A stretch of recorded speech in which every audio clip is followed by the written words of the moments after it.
evening, I'm John Carter and welcome to Poland Daily. According to a poll carried out by the Indicator survey for TVP News, if the elections were held today, the clear winner would be the Law and Justice Party.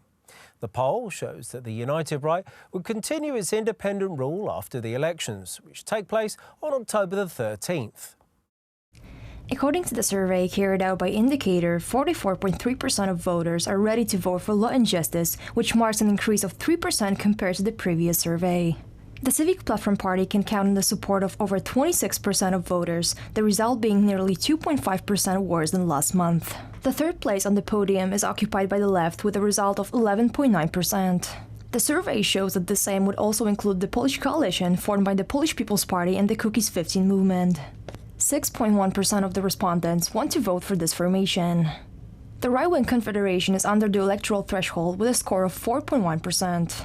7% of those surveyed do not yet know who they will vote for. The survey was conducted between September 23rd and 25th by telephone on a sample of 1,000 people. The US Congress has approved Poland's purchase of 32 fifth-generation F-35 multi-purpose fighter planes. Mariusz Błaszczak, head of the Ministry of Defense, announced the decision made by Congress on Twitter. The US Congress has agreed to sell 32 state-of-the-art F-35 fighter jets to Poland. This is one of the last steps before entering into the contract, but this is not the end of our work. We will negotiate hard to achieve the best price possible. Today sees the celebration of Territorial Defence Forces Day.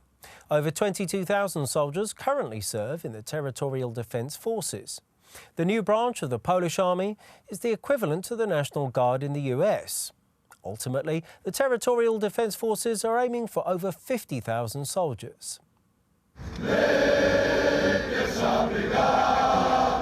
Not accidentally is the Territorial Defence Forces Day celebrated on September 27th. On this day, 80 years ago, the Service for Poland's Victory was established in Warsaw. It was the first Polish resistance movement which started the Polish underground state's activity. Today, during the official celebrations, the President of Poland Andrzej Duda handed military banners to the Podlaskie, Lubelskie and Podkarpackie Territorial Defence Brigades that were formed as the first on the Eastern Wall. 2,5 roku temu. 2.5 years ago, I was asked to hand out those military banners. I said no. Only a real and committed soldier who deserves it should receive the military banner. Today, I can see that you have proven yourself as soldiers. Thank you for that. Na ten sztandar zasłużył. The Minister of National Defense, Mariusz Błaszczak, handed nominations for the positions of commanders of the Territorial Defense Forces brigades formed on the western side of the country. Obiecuję wam. There are people who claim that the Territorial Defense Forces are useless. I promise we're not going to shut them down, because they are gathering steam. Wielką siłę Wojska Polskiego. According to Lieutenant Colonel Marek Pietrzak, one of the difficulties that soldiers have to face is separation from their families.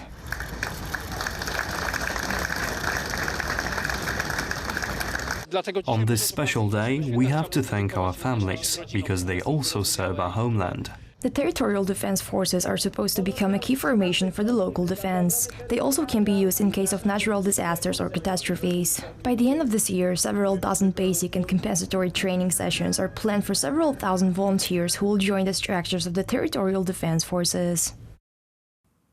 President Andrzej Duda, head of his Chancellery, Krzysztof Siekierski, Minister of Agriculture, Jan Krzysztof Ardanowski, and President of the oil and gas giant PKN Orlen, Daniel Obajtek, have won the President Lech Kaczynski Promethean Awards, which were presented yesterday by the website niezależne.pl.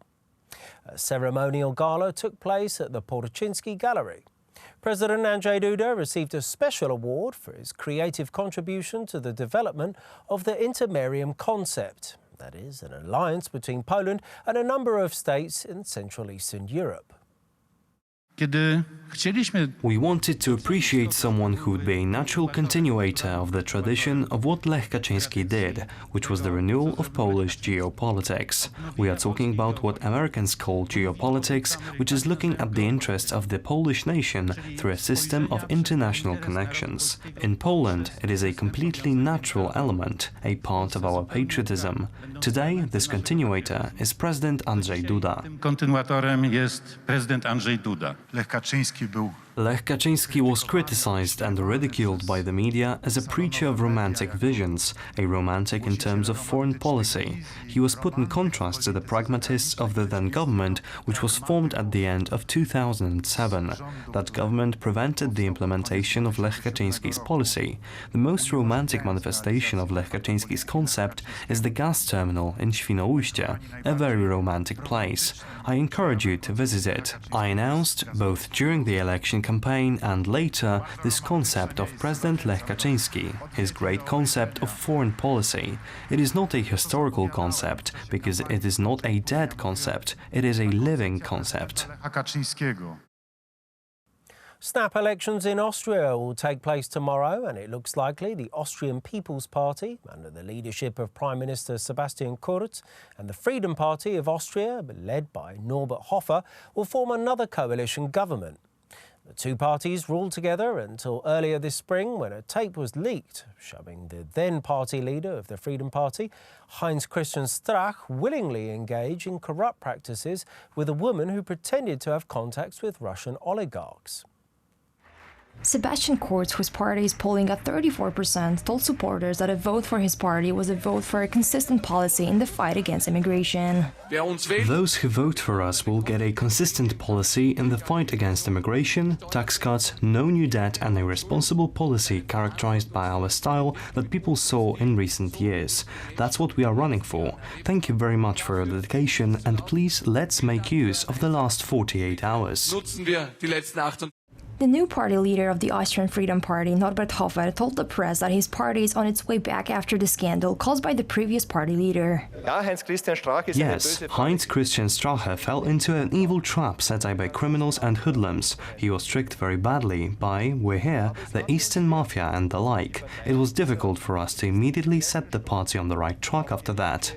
Managed it because we all pulled together. I would like to thank the provincial governors, the general secretary and all of you. Yes, we stabilized the party, and this stable party marches on to election day. Supporters of the party argue that the scandal won't do much damage to the party, currently polling at around 20%, as Hofer is a better party leader than Strache. Strache is not the FPO, and the FPO is not Strache. He is not the party. There are better people. Hofer is better than Strache. With Salvini out of government in Italy, a coalition government between Kurz and Hofer could prove beneficial for the Visegrad Group in its opposition to the EU's plan of introducing a mandatory EU migrant relocation quota system. Thank you very much for joining me here this evening at Poland Daily. I'm John Carter. Stay tuned after the break for Poland Daily Weather. It's followed by the business, then it's the culture, history and finally the travel.